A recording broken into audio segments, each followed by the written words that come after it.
Hello there, and thanks for checking in with my lesson here on the Pythagorean Theorem.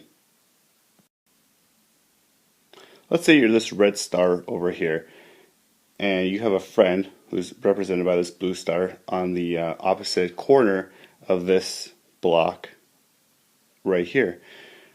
I want you to think to yourself, would it be quicker to get to your friend by going along the street over here, Allen Avenue, and then up this street, Broadview Avenue, to get to your friend, or would it be quicker for you to go diagonally across the block to meet your friend there? I want you to pause that for a second here and try to think of which one you believe would be a quicker route. Did you do it? Hopefully you did. Now, actually, there's this mathematical equation that gives us an answer of which path is the shortest path to your friend.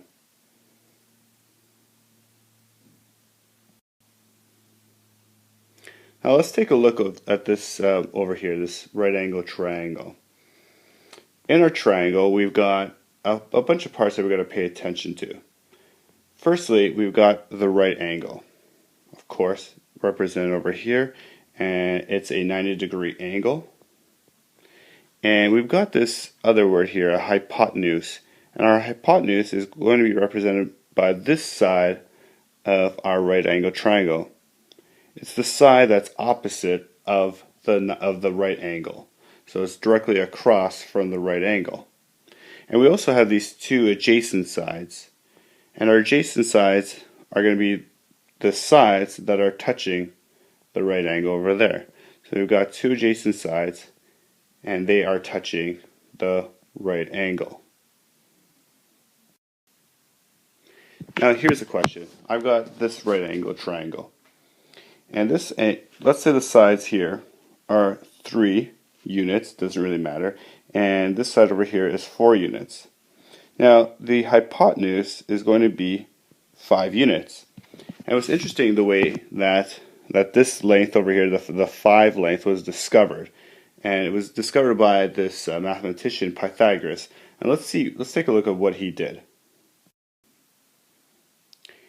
He took this side, this 3 side, this 3 unit side here, and he made a square out of it. So we end up with 9 square units. And he took that 4 side and he made it into a square as well. So we have 4 units on each side, and of course it'd be 16 units squared. He noticed that if he made that same square pattern going on this side, he would get 25. Okay, it's just using our example of 5. The interesting thing that he came to a conclusion is that these two adjacent sides, if we made squares out of them, in this case we have 9 and 16, anytime he added those squares up, these two squares together, this one and this one, he ended up with 25. So 25, or whatever this the hypotenuse was always the sum of the squared numbers on the adjacent sides. It was kind of neat because it kept on happening and happening. So we end up with this formula, a squared plus b squared equals c squared, and those are represented by our two adjacent sides, a squared plus b squared. Those are the sides that are connected to or touching the right angle, equals c side, and c is always represented as the hypotenuse, the side that's adjacent, or sorry, opposite to our right angle. Okay, so now let's see how this works in an example of our own. So I'll say that the adjacent sides for this particular one, right angle triangle, are going to be 3, and this one here will be 7. And we need to figure out what this hypotenuse length is. We're going to use that same formula, a squared plus b squared equals c squared, and fill in our blanks here. So our second line, we're going to do our substitution, and it doesn't really matter which side is going to be a or b. Is it going to be 3 or 7? As long as the hypotenuse is always c. So I'm going to say that a is going to be is going to be 3 plus b is going to be 7 in this case. So we have 3 squared plus 7 squared is going to be c squared. And I'm going to now square these numbers. So 3 becomes 9. 3 times 3 is 9.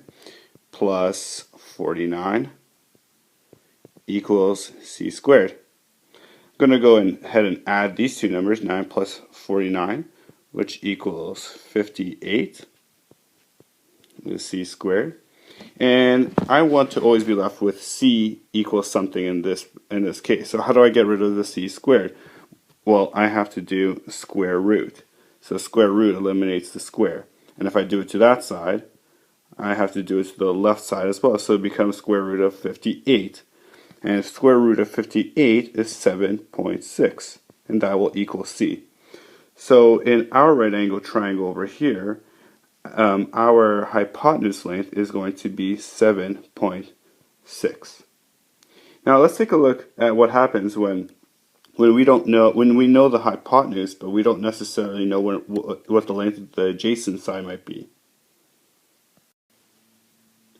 So this right angle triangle, we'll say that this adjacent side is going to be 10 units, and we're going to say the hypotenuse is going to be 16 units, and we don't know what the length of that other adjacent side is going to be.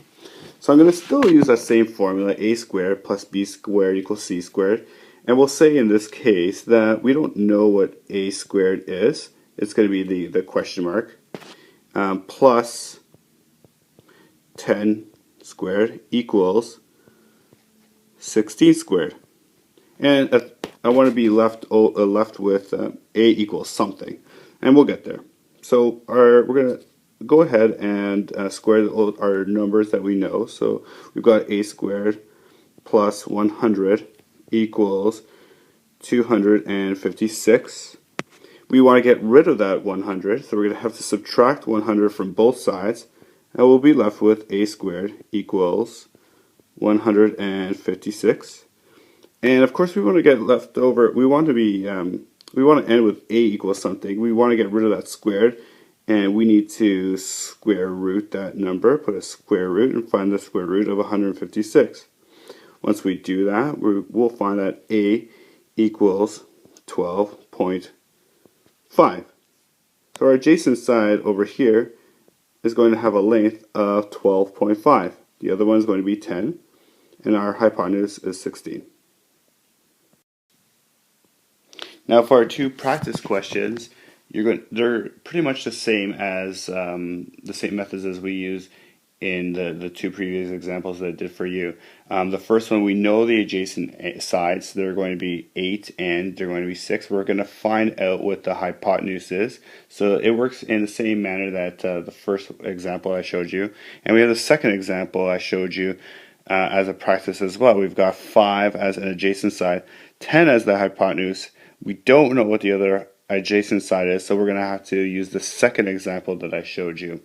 So make sure that when you do your practice questions that you make sure your equal signs are lined up, because we're working with equations, and that you calculate properly and carefully. And we're going to always round to one decimal number, one tenth place, and we'll see how we do with these questions, and we'll practice some more on these.